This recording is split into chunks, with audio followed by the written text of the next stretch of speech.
श्रीमद्भगवद्गीता अथ दशमोऽध्यायः विभूतियोगः।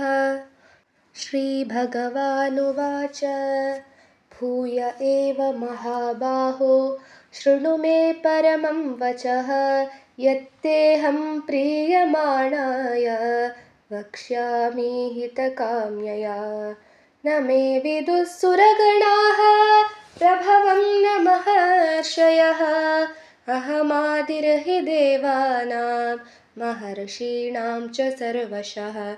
यो मामजमनादिं च वेत्ति लोकमहेश्वरम् असम्मूढः समर्थ्येषु सर्वपापैः प्रमुच्यते। बुद्धिर्ज्ञानमसम्मोहः क्षमा सत्यं दमः शमः सुखं दुःखं भवो भावो भयं चाभयमेव च अहिंसा समता तुष्टिस्तपोदानं यशो यशः भवन्ति भावा भूतानां मत्त एव पृथग्विधाः। महर्षयः सप्त पूर्वे चत्वारो मनवस्तथा मद्भावा मानसा जाता येषां लोक इमाः प्रजाः।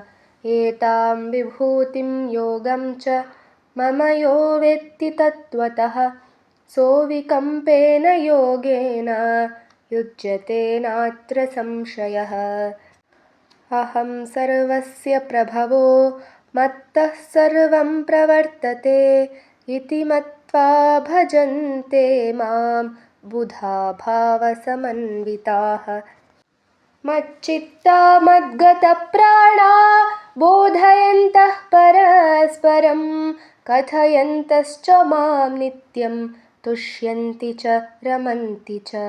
तेषां सततयुक्तानां भजतां प्रीतिपूर्वकं ददामि बुद्धियोगं तं येन मामुपयान्ति ते।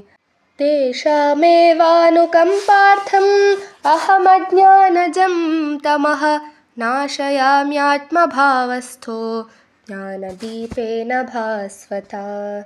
परं ब्रह्म परं धाम पवित्रं परमं भवान् पुरुषं शाश्वतं दिव्यम् आदिदेवमजं विभुम् आहुस्त्वां ऋषयः सर्वे देवर्षिर्नारदस्तथा असितो देवलो व्यासः स्वयं चैव ब्रवीषि मे। सर्वमेतद्रुतं मन्ये यन्मां वदसि केशव न हि ते भगवन् व्यक्तिं विदुर्देवानदानवाः। स्वयमेवात्मनात्मानं वेत्थत्वं पुरुषोत्तमा भूतभावनभूतेश देवदेव जगत्पते। वक्तुमर्हस्य शेषेण दिव्या ह्यात्मविभूतयः याभिर्विभूतिभिर्लोकान् इमां त्वं व्याप्य तिष्ठसि। कथं विद्यामहं योगिं त्वां सदा परिचिन्तयन् केषु केषु च भावेषु चिन्त्योऽसि भगवन्मया।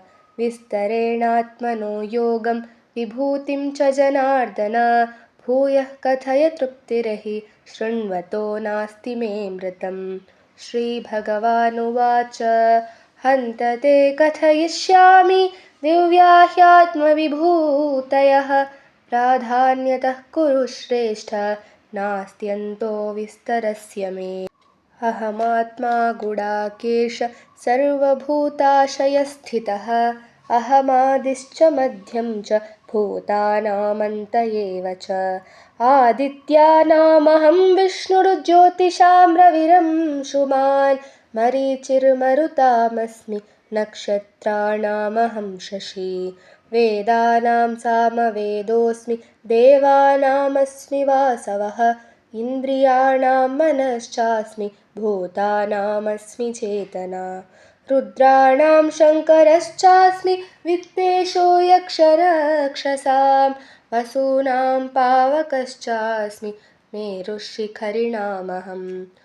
पुरोधसां च मुख्यं मां विद्धि पार्थ बृहस्पतिं सेनानीनामहं स्कन्दः सरसामस्मि सागरः महर्षीणां भृगुरहं गिरामस्म्येकमक्षरं यज्ञानां जपयज्ञोऽस्मि स्थावराणां हिमालयः अश्वत्थः सर्ववृक्षाणां देवर्षीणां च नारदः गन्धर्वाणां चित्ररथः सिद्धानां कपिलो मुनिः उच्चैश्रवसमश्वानां विद्धि माममृतोद्भवम् ऐरावतं गजेन्द्राणां नराणां च नराधिपम् आयुधानामहं वज्रं धेनूनामस्मि कामधुक् प्रजनश्चास्मि कन्दर्पः सर्पाणामस्मि वासुकिः अनन्तश्चास्मि नागानां वरुणो यादसामहं पितॄणामर्यमा चास्मि यमः संयमतामहम्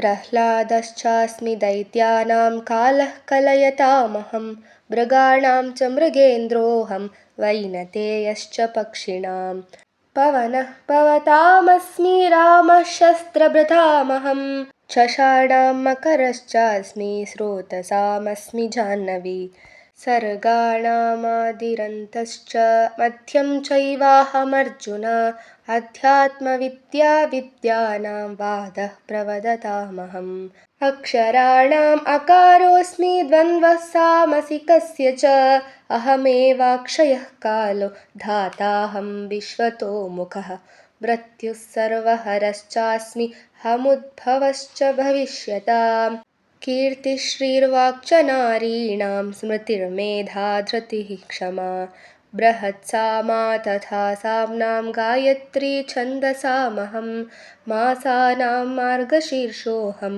ऋतूनां कुसुमाकरः द्यूतं छलयतामस्मि तेजस्तेजस्विनामहं जयोऽस्मि व्यवसायोऽस्मि सत्त्वं सत्त्ववतामहं वृष्णीनां वासुदेवोऽस्मि पाण्डवानां धनञ्जयः मुनीनामप्यहं व्यासः कवीनामुशना कविः दण्डो दमयतामस्मि नीतिरस्मि जिगीषतां मौनं चैवास्मि गुह्यानां ज्ञानं ज्ञानवतामहं यच्चापि सर्वभूतानां बीजं तदहमर्जुन न तदस्ति विना यत्स्यान्मया भूतं चराचरं नान्तोऽस्ति मम दिव्यानां विभूतीनां परन्तप एष तो देशतः प्रोक्तो विभूतेर्विस्तरो मया यद्यद्विभूतिमत्सत्त्वं श्रीमदूर्जितमेव वा तत्तदेवावगच्छत्वं मम तेजोषसम्भवम् अथवा बहुनैतेन किं ज्ञातेन तवार्जुन विष्टभ्याहमिदं कृत्स्नम् एकांशेन स्थितो जगत् इति श्रीमद्भगवद्गीतासु उपनिषत्सु ब्रह्मविद्यायां योगशास्त्रे श्रीकृष्णार्जुनसंवादे विभूतियोगो नाम 10मोऽध्यायः। श्रीकृष्णार्पणमस्तु।